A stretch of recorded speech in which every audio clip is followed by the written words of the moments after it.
Apareci, Guilherme Nunes aqui, passando aqui para te entregar um conteúdo, fazer um vídeo para você. Eu sei que faz tempo que eu não passo, geralmente quando eu gravo eu demoro para fazer outro vídeo, mas é assim, eu já não vou prometer mais nada. O vídeo de hoje é sobre João 21, um texto muito conhecido que é o texto da restauração de Pedro, onde Jesus se encontra com Pedro ali numa praia e Jesus faz algumas perguntas a Pedro e Pedro responde. E essas perguntas têm a ver se Pedro ama a Jesus ou não. A grande questão é que esse texto é muito usado, massivamente usado por vários pregadores, para falar que existe um jogo de palavras ali sobre o amor. Jesus pergunta a Pedro se ele ama, se Pedro o ama, e essas perguntas de Jesus são todas feitas com a palavra agapao, que ou no popular, ágape. Então Jesus pergunta a ele: Pedro, tu me amas? Ou seja, usando ali a palavra ágape, ou agapau. E todas as vezes que Pedro responde com a outra palavra grega para amor, que seria filéu. Então Jesus pergunta em ágape e Pedro responde em filéu. Isso acontece nas duas primeiras vezes. Na terceira vez, Jesus já não pergunta mais com ágape, mas com filéu, e Pedro responde com filéu. Alguns vão dizer então que Jesus está perguntando se Pedro o ama com o amor de Deus, com o amor sacrificial, com um amor diferente, com um amor mais forte.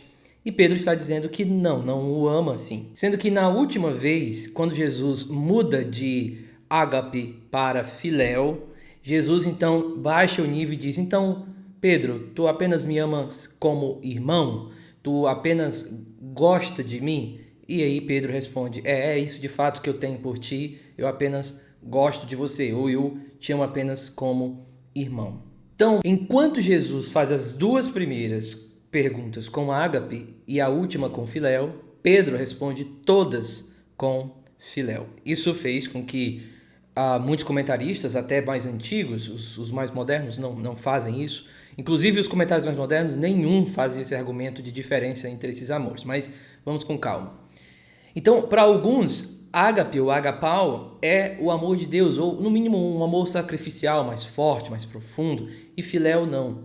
E Pedro está respondendo só como filéu porque ele admite que a sua negação a Jesus, o fato dele ter negado a Jesus, coloca ele nessa categoria inferior de amor. Bom, primeiro de tudo, nós devemos ter muito cuidado quando o nosso argumento interpretativo, que eu chamo de argumento exegético, ele depende unicamente do significado da palavra, quando todo o argumento está baseado somente nesse significado específico da palavra. Quando a gente está fazendo análise exegética, significado de palavras importa sim, mas esse significado precisa ser colocado dentro de todo um outro contexto,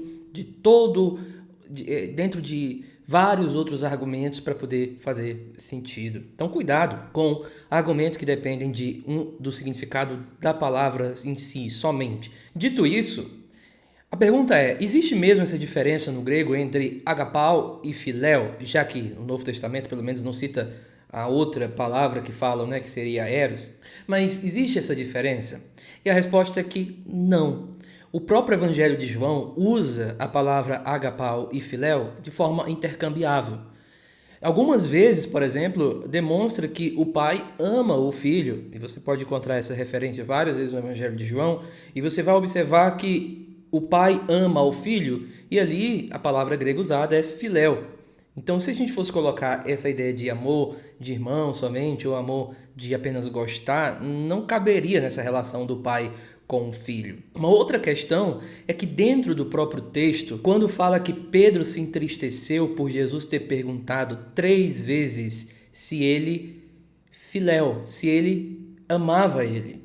Ou seja, quando o texto vai fazer um comentário sobre as 3 vezes que Jesus estava perguntando, e ele coloca todas essas 3 vezes na categoria de filéu, por mais que Jesus tenha dito agapau nas 2 primeiras, ele está dizendo para mim que isso está sendo usado de forma intercambiável, tá? Intercambiável, ou seja, são apenas sinônimos que estão sendo utilizados ali por João. É o que nós chamamos na linguística de estilística.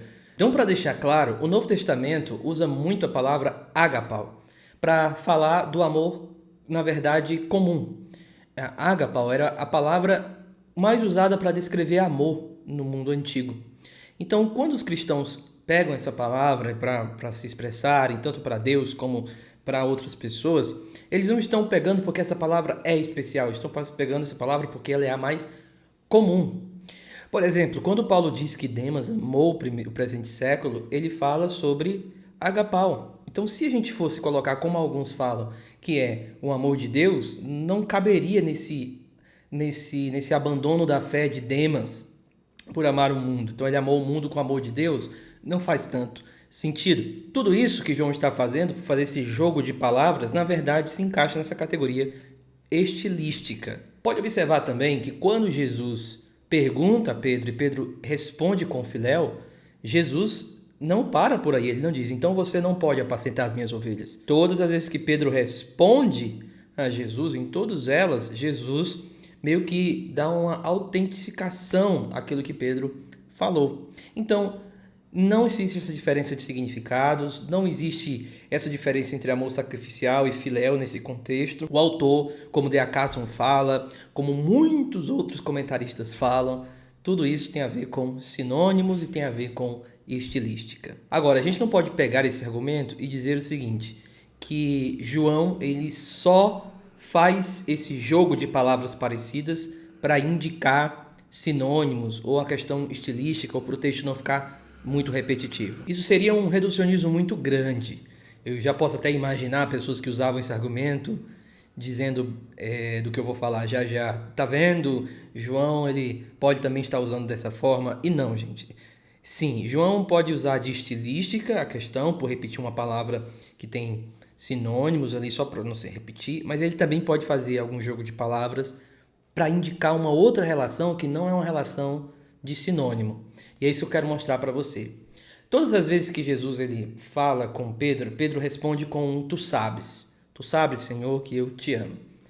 E Pedro ele responde as duas, na verdade as três, todas as perguntas de Jesus com esse tu sabes, usando uma palavra grega chamada oida. Então ele usa essa palavra oida para dizer tu sabes. Entretanto, no último discurso entre Jesus e Pedro, onde Jesus muda a palavra para filéu, parece que João está indicando não que a gente deve focar na mudança de ágape para filéu, mas para uma outra palavra que vai aparecer na resposta de Pedro. Quando, na terceira vez, quando Jesus pergunta se Pedro ama, Pedro diz, tu sabes, e depois repete de novo dizendo, tu sabes que eu te amo. Só que quando Pedro fala essas duas vezes, ele fala a primeira com oida de novo, tu sabes. E em seguida ele repete, tu sabes que eu te amo, mas não usando mais oida, usando agora uma outra palavra que é gnosco. Então você tem duas palavras que, de fato, elas podem, na mente de alguns, ser sinônimos, principalmente em comentários mais antigos, mas nesse caso específico, os estudos linguísticos de grego não apontam que essas duas palavras são sinônimas. Na verdade, elas têm uma relação de hiponímia. O que é uma relação de hiponímia? É quando nós temos uma palavra que descreve algo mais geral e outra que descreve algo mais específico. Então você tem a que descreve algo geral e você tem a que descreve algo específico. E a relação dessas duas palavras é justamente uma relação, primeiro, gnosco pode ser usado de forma geral, para falar de conhecimento geral, sem nada específico nele. Tá? Seria aquilo que a gente chama de palavra mais comum, vamos dizer assim, o conhecimento comum seria gnosco. Só que quando a gente entra dentro de gnosco, quando o autor ele quer especificar melhor o conhecimento que ele está falando ali, ele usa oida, e quando ele quer dar uma outra ênfase, ele usa o próprio gnosco. Observe, gnosco sai dessa categoria de geral, mas quando ele está próximo de oida, ele entra na categoria de algo específico. E que algo específico? Gnosco, quando está perto de oida, indica. O que oida indica quando está perto de gnosco? Vamos lá. Oida indica um conhecimento sem referência à aquisição dele, de onde ele veio, ou como eu adquiri ele. É simplesmente eu falar o seguinte: olha, eu conheço você realmente de forma específica, mas eu não quero enfatizar, quando eu uso oida, de onde eu conheço você ou de onde eu adquiri esse conhecimento sobre você. Então perceba, oida indica conhecimento de alguém ou de algo, ou seja, algo mais específico. Só que esse algo mais específico diz respeito a de onde ele teve essa aquisição desse conhecimento, e oida não indica. Já gnosco, quando é usado perto de oida, ele indica um conhecimento, entretanto com referência à aquisição desse conhecimento. É como se ele estivesse dizendo: eu agora estou enfatizando de onde eu adquiri esse conhecimento, de onde vem a aquisição desse conhecimento. Então perceba, Pedro ele usa várias vezes a palavra oida. Então Jesus pergunta: tu me amas? Ele diz: Senhor, tu sabes. E aqui ele não está dando para Jesus uma referência específica de onde vem esse conhecimento, de onde Jesus pode adquirir esse conhecimento de que ele sabe que ele ama. É como se Pedro estivesse evitando dar alguma referência de amor, de onde é que Jesus poderia olhar e dizer: realmente tu me ama. É como se ele estivesse evitando dar essa referência, essa aquisição, evitando dizer de onde vem esse conhecimento para Jesus. Possivelmente porque o que estava na mente dele era unicamente a vez que ele negou a Jesus. Então, se ele fosse pensar em algum lugar onde ele poderia dizer: Senhor, deixa eu te dizer de onde é que o Senhor pode ver, de onde é que o Senhor pode saber que me ama, o que estava na mente dele era somente a negação. Só que quando ele coloca oida no último e agora acrescenta um gnosco, é como se ele estivesse dizendo: Senhor, tu sabes que eu te amo. E tu sabes, e agora eu quero enfatizar, que o Senhor pode constatar que eu te amo. E aí quando ele faz isso, ele então aponta para a vida toda dele com Jesus. No argumento que eu estou criando aqui, é como se ele estivesse dizendo: beleza, eu te amo, mas deixa eu dizer, tu sabes de onde o Senhor pode constatar que eu te amo. E de onde é que Jesus poderia constatar que Pedro amava? Através desses 3 anos andando juntos. Desses anos andando juntos.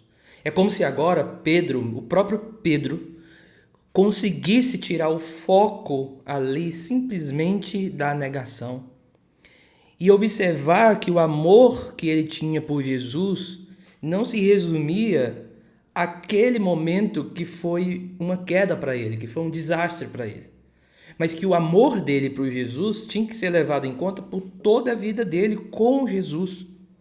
E então Jesus afirma para Pedro: agora eu sei, né? Se formos colocar assim de uma forma mais geral, é como se nesse momento Jesus estivesse dizendo: eu sei que tu me amas, ou eu sei que realmente eu posso observar, posso constatar que na minha vida contigo você sempre me amou. Então apacenta as minhas ovelhas. Então é como se, vamos refazer aqui o argumento. Jesus então pergunta: Pedro, tu me amas? E Pedro diz: olha, Senhor, tu sabes, de forma geral, que eu te amo. Tu sabes, segunda vez, que eu te amo. Terceira, Jesus muda a palavra, ou seja, João está agora dizendo que alguma coisa vai acontecer no discurso, e então quando Pedro responde, ele diz: tu sabes, de forma geral, e depois repete: tu sabes, gnosco, ou seja, tu sabes e tu pode constatar de onde eu te amo, que não é de um momento, mas de toda a nossa vida juntos. Então Jesus diz: apacenta as minhas ovelhas. Pedro achava no início, Pedro tem inclinação exegética, vamos dizer assim, de achar que o amor dele por Jesus, a vida dele com Jesus, se resumia a um momento de fracasso. De que aquele fracasso definiria toda a vida dele, todo o amor dele por Jesus. Mas quando nós observamos como Jesus trata ele, na verdade ele começa a entender que a vida dele poderia ter sido marcada por aquele episódio, mas não podia ser definida por ele. Então Pedro observa que, ok, o Pedro que errou na negação pode realmente ter fracassado, mas aquele fracasso não definiria a relação que ele ia ter com Jesus de amor, porque toda a outra vida de Pedro, toda a vida de Pedro com Jesus foi uma vida marcada por esse amor, e Jesus reconhece isso. Então o que nós podemos tirar dessa como lição seria: nossa vida pode ser marcada por fracassos, mas não pode ser definida por eles. Nosso andar com Jesus, nossa comunhão com Jesus é muito mais do que alguns momentos de erro. Obviamente que isso não significa que eu agora saio errando, não é isso. Mas aquele momento de fracasso que marcou a vida de Pedro, nessa restauração a gente aprende que ela não definia o amor que Pedro tinha por Jesus. Então observe que, por mais que o autor esteja usando palavras diferentes com relação a amor, não é necessariamente para dizer que existem significados diferentes. Mas, de novo, primeiro, por uma questão estilística, ele usa sinônimos para não ficar repetindo demais a mesma palavra. Mas ele tem uma estratégia onde ele muda palavras, no caso de Jesus, somente na terceira vez. Jesus não fala mais agapau, mas fala filéu. E isso não é para indicar que ele agora está dizendo, ok, então tu me amas com amor de irmão? Não. É para indicar e para a gente agora prestar atenção num outro jogo de palavras que Pedro vai fazer. E Pedro, então, usa essas duas palavras que não têm uma relação de sinônimo, mas uma relação de hiponímia, ou seja, uma relação de geral para específico. E essa relação geral para específico também tem entre eles uma relação de hipônimos, né? Os dois indicam alguma especificidade também quando eles estão juntos. Oida, sem referência à aquisição de conhecimento, não é esse o ponto. Já gnosco, essa ênfase na aquisição de conhecimento, de onde esse conhecimento poderia ser adquirido. Então, esse é o meu argumento exegético. Eu sei que ele é um pouco pesado. Eu não estou pedindo para você aceitar esse argumento, não estou pedindo para você,